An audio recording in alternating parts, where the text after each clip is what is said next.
เลยก็สิเฮ็ดอันไหนที่มันใส่มันบ่พอที่ได้ก็สิบ่เฮ็ดคัดทดลองไป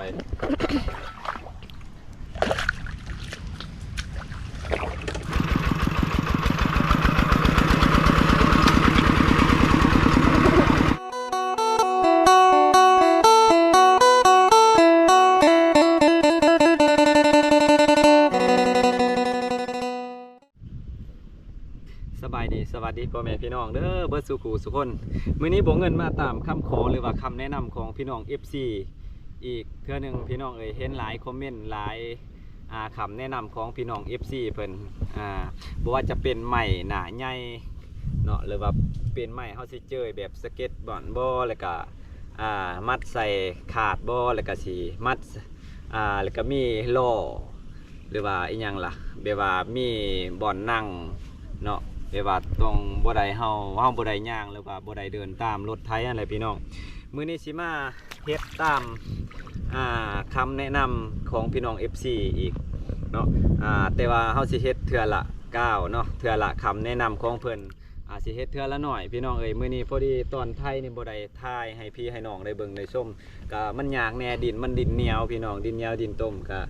ไถมันจักยากเนาะบอนเขาบอนบ่เลยบอนมันเข่าก็เข่าโพดพี่น้องเล็กตอนขาดเนี่ยโบเงินว่าซีเฮ็ดนี่ซีมัดใส่กับขาดเนาะเห็นคอมเมนต์พี่น้องหลายๆคอมเมนต์เลยแหละเนาะคอมเมนต์บอกว่าโบเงินลองมัดใส่กับขาดมันสีดีกว่าเพิ่นว่าเนาะเพราะว่าจะมัดใส่บนใดบนหนึ่งแล้วก็บอนนั่งพี่น้องมื้อนี้สิลองเอาใหม่แป้นนี่คือเก่าเพราะว่าอยู่หน้าเนี่ยมันหาใหม่บ่ได้พี่น้องมื้อหน้าเดี๋ยวสิเฮ็ดเป็นบอนเหยียบแล้วก็บอนอีหยังล่ะทั้งเพื่อนมันหันแบบอีหยังแบบอย่างละมันเป็นแบบทางหลังสลามนะเนาะบ่ให้มันเจือดนะพี่น้องเนาะบ่ให้มันเจือดซ้ายเจือดขวามื้อนี้สิมามัดใส่กับขาดพี่น้องว่ามันสิเวิร์กบ่หรือว่ามันสิยากกว่าเก่าบ่กะไปติดตามเบิ่งชมกันพี่น้องเนาะ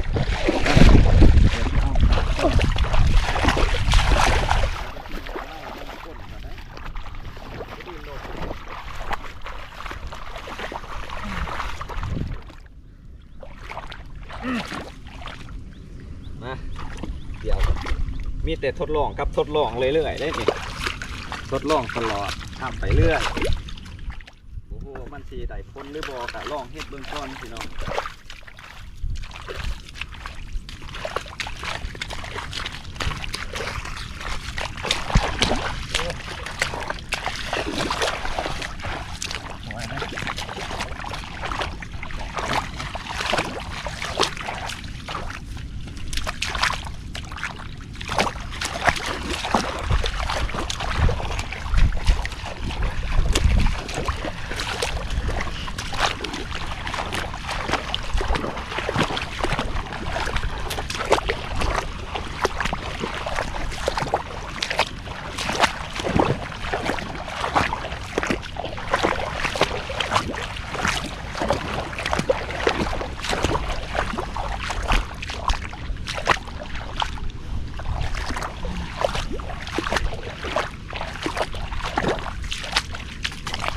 มื้อนี้แม่นเฮาสิลองมัดใส่กับขาลองเบิ่งก่อนพี่น้องทดลองไปเรื่อย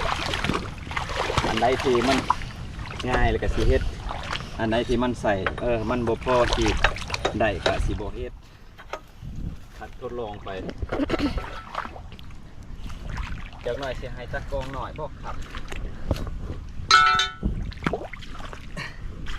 เอาประมาณเอา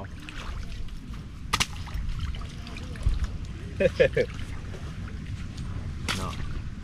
สิมัดใส่กับขาดแบบนี้มัดใส่กับขาดยังไงเนาะต้องมัดใส่บนนี้ได้กันกับขาด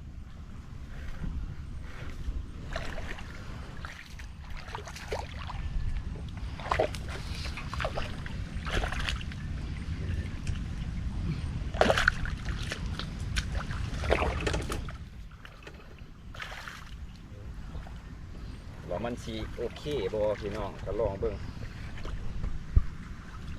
คันเฮาเฮ็ดได้แล้วพ่อใหญ่ติ่งว่าสิเฮ็ดนำเห็นบ่เกิดจะว่าพ่อใหญ่จะสิเฮ็ดก็พ่อใหญ่ค่อยบ่เฮ็ดดอกแต่ว่าสยานรถที่ เอานี่จักสิเป็นแนวใดและเขาว่าเฮาเฮ็ดเนี่ยเขาว่ารถเท่ได้พี่น้องแต่ว่าเฮาก็สิลองไปเลยอีหยังว่าสิพอทดลองก็สิทดลองเอารถเฮาเองคือสิลองได้อยู่กันรถผู้อื่นสิบ่กล้าเฮ็ดสิลองเบิ่งก่อนพี่น้องเอ้ยลองเบิ่งพี่น้องว่ามันสิได้ผลบ่ติดตามเบิ่งสมน้ำกันพี่น้องว่ามันสิง่ายหรือว่ามันสิยากกว่าเก่าตอนแรกเนี่ยบ่ได้ดำหน้าเลย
ผ่านไป4ให้หน่อยพี่น้องให้บ่ใหญ่เปลือกนี้น้ำแหน่มันยากมันติดมันเหนียวเพราะว่าดินมันเป็นดินเหนียว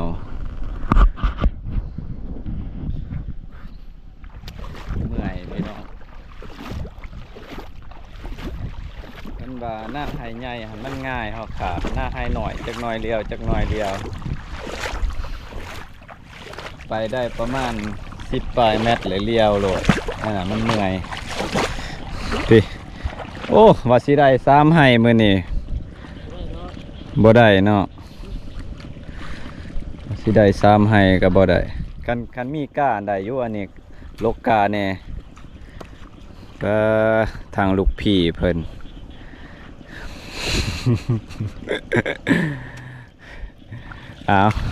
เอากระโบแล้วมื้อนี้นอกเคียงเพิ่นดำผู้เดียวตอนแรกนี่บ่ได้ฮอดลกกามื้ออื่นนี่มีแต่ลกกาบ่ได้ดำซ้ำ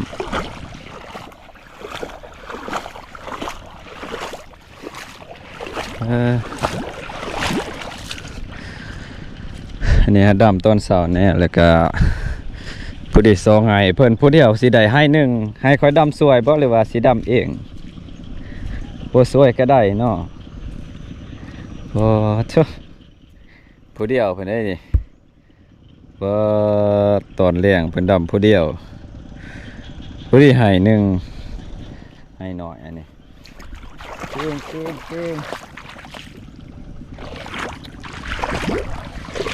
เก่งเพิ่นดำผู้เดียว